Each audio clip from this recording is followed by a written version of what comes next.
Assalamualaikum warahmatullahi wabarakatuh. Perkenalkan, nama saya Faizal. Saya dari Universitas Budi Dharma. Di sini saya ingin mempresentasikan hasil penelitian kami. Dan sebelumnya izinkan saya untuk memperkenalkan kampus saya. Universitas Budi Dharma ialah satu perguruan tinggi yang sebelumnya bernama STMIK Budi Dharma. Merupakan STMIK pertama di Sumatera Utara dengan mengelola dua program studi, yaitu Teknik Informatika S1 dan Manajemen Informatika D3.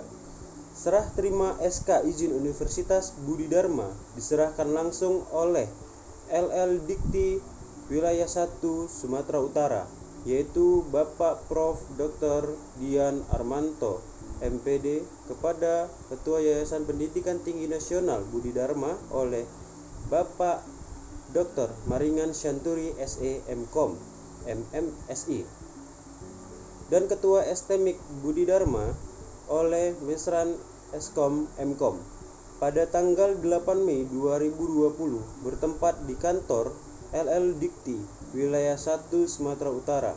Dengan menyerahkan SK izin tersebut, maka secara sah STMIK Budi Dharma menjadi Universitas Budi Dharma dengan menambah 4 program studi, yaitu Sistem Informasi S1, Teknologi Informasi S1, Manajemen Retail S1, dan Pendidikan Teknologi Informasi S1. Ya, di sini akan saya lanjutkan presentasi saya, yaitu hasil penelitian kami yang berjudul Sistem Pendukung Keputusan Kenaikan Gaji Karyawan Menerapkan Metode Simple Additive Weighting atau SAW, yang disusun oleh saya sendiri Faizal dan teman saya Muhammad Ridho Tamanda. Pendahuluan.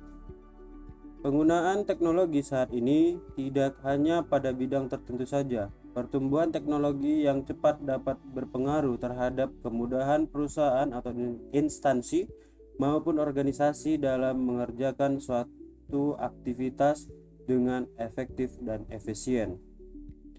Dalam usaha mencapai peningkatan produksi atau kerja juga ditandai dengan adanya dukungan yang kuat dari keuangan dan tunjangan-tunjangan lain dalam perusahaan. Perusahaan akan memberikan suatu penghargaan bagi karyawan yang memiliki kinerja atau prestasi yang baik, dan hal ini akan membuat karyawan bekerja sebaik mungkin. Karyawan di setiap tahun menerima kenaikan gaji. Pada tahun 2020, kenaikan gaji maksimum yang diberikan kepada karyawan sebesar 8%. Dan pada tahun 2021, kenaikan gaji maksimum sebesar 10%. Yang dimaksud kenaikan gaji maksimum 8% adalah kenaikan berarti setiap karyawan menerima kenaikan gaji sebesar 8%, tergantung pada kinerja karyawan itu sendiri serta lama dari kerja. Pada penerapan selama ini, pemberian kenaikan gaji karyawan kadangkala tidak sesuai dengan hasil penilaian kinerja karyawan dan lama kerjanya. Dalam proses penentuan kenaikan gaji karyawan, terdapat kendala atau masalah sebenarnya, yaitu proses perhitungan dalam penentuan kenaikan gaji karyawan yang masih manual atau dapat dikatakan belum atau tidak terkomputerisasi, sehingga dapat menimbulkan kesalahan pada hasil perhitungan sewaktu-waktu yang mengakibatkan hasil keputusan yang tidak tepat. Oleh karena itu, dalam penentuan kenaikan gaji karyawan diperlukan dukungan sistem yang tepat untuk mendukung proses penentuan kenaikan gaji sehingga dapat menghasilkan keputusan yang tepat serta objektif.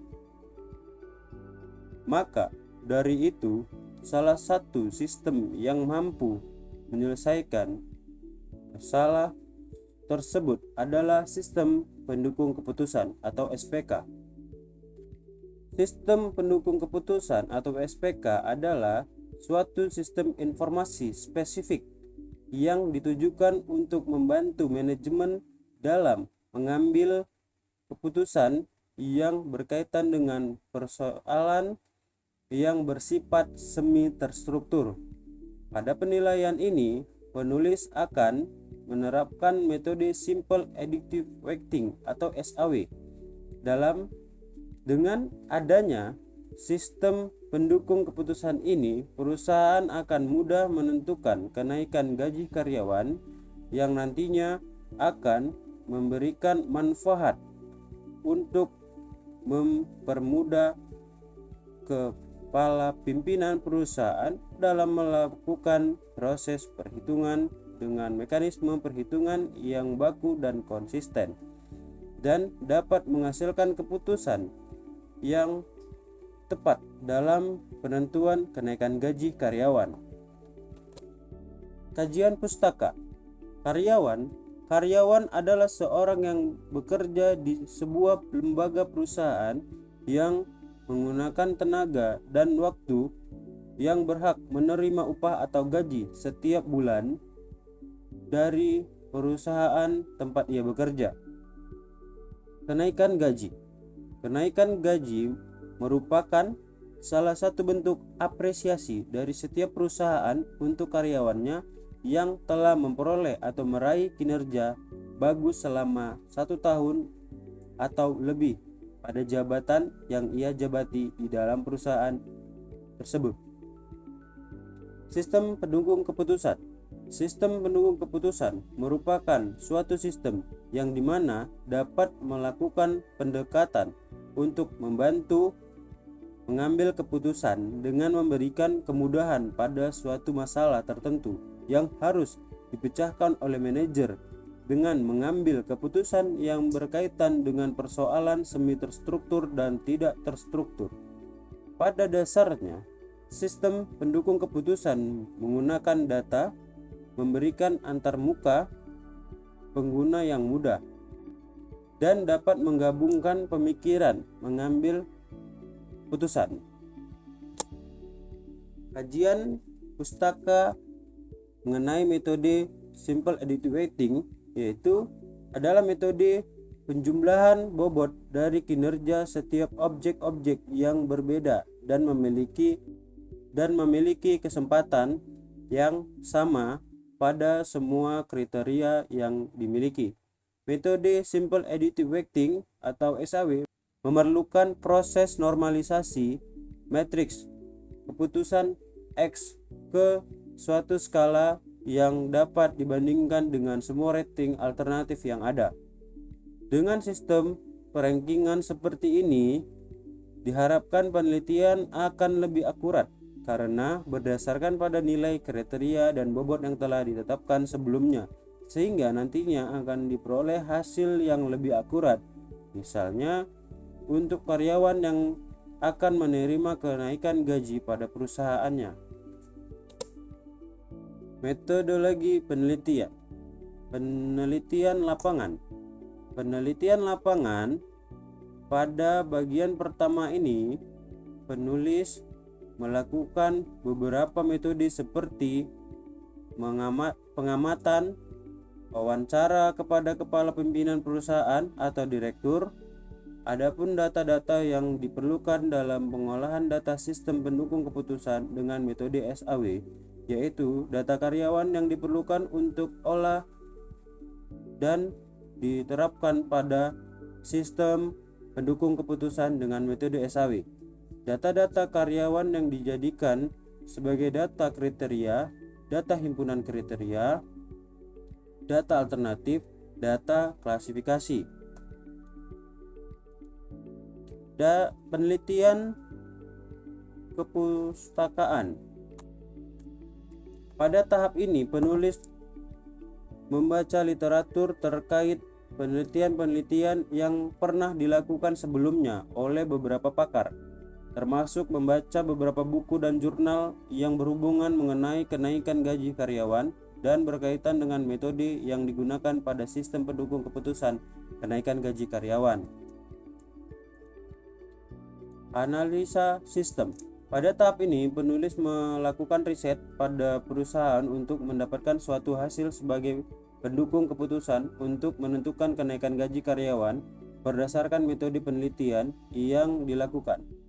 Data-data yang diperoleh dari metode penelitian yang dilakukan kemudian akan dianalisis sehingga diperoleh beberapa kriteria sebagai input dengan nilai yang sudah ditentukan yang nantinya akan dikalkulasikan dengan rumus sistem pendukung keputusan metode simple additive weighting. Penetapan hasil penelitian. Pada bagian terakhir ini, karyawan akan terpilih mendapatkan kenaikan gaji berdasarkan ranking atau kinerja yang bagus. Hasil dan pembahasan. Analisis permasalahan. Dalam penerapan sistem pendukung keputusan dibutuhkan alternatif kriteria serta bobot dari kriteria yang digunakan sebagai data dalam menghasilkan suatu keputusan. Berikut pada tabel 1 terdapat 4 kriteria yang merupakan syarat yang digunakan untuk penilaian kinerja karyawan serta bobot masing-masing kriteria. Di bagian bawah sini adalah tabelnya.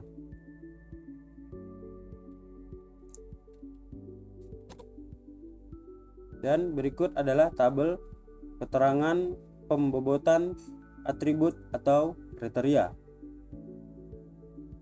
Kriteria seperti status perkawinan, pendidikan, lama kerja, kehadiran, status seperti menikah, belum menikah, pendidikan S1, D1, D3, SMA, SMP, dan bobotnya seperti yang tertera pada tabel bobot.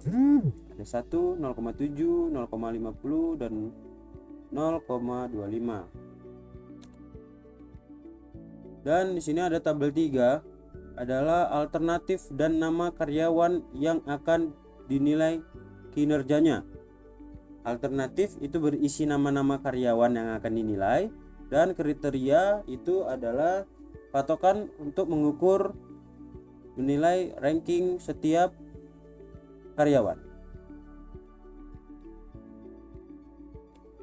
Dan di sini adalah ranking kecocokan. Alternatif yaitu A1 sampai A10 itu adalah kandidat atau nama-nama karyawan yang telah disebutkan di tabel sebelumnya, di tabel 3, dan C1 dan sampai C4 itu adalah bobot-bobot yang akan dicocokkan nilainya. Seperti C1 itu status perkawinan, C2 itu pendidikan. Lanjut ke perhitungan. Ini adalah setelah semua data terpenuhi, maka pada tahap selanjutnya akan menerapkan penjumlahan menggunakan simple additive weighting atau SAW, yaitu melakukan transformasi X dari hasil rating kecocokan pada tabel di atas. Adapun tahapan beberapa penggunaan metode SAW sebagai berikut. 1. Menetapkan matriks keputusan. Berikut ini adalah matriks keputusan,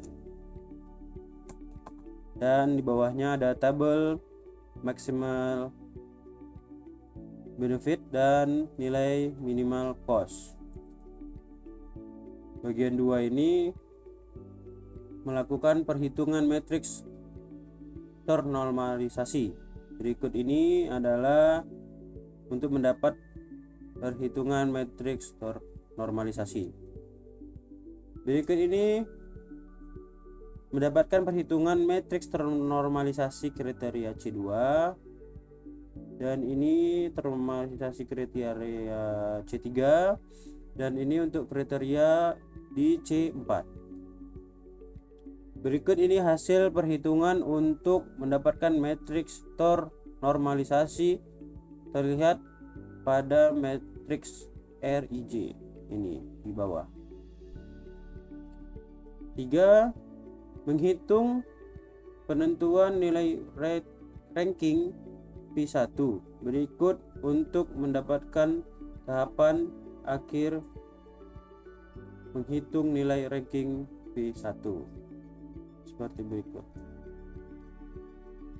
Untuk hasil akhir dari perhitungan V1, maka masing-masing dari calon karyawan yang akan mendapat kenaikan gaji dapat dilihat pada tabel 5 berikut.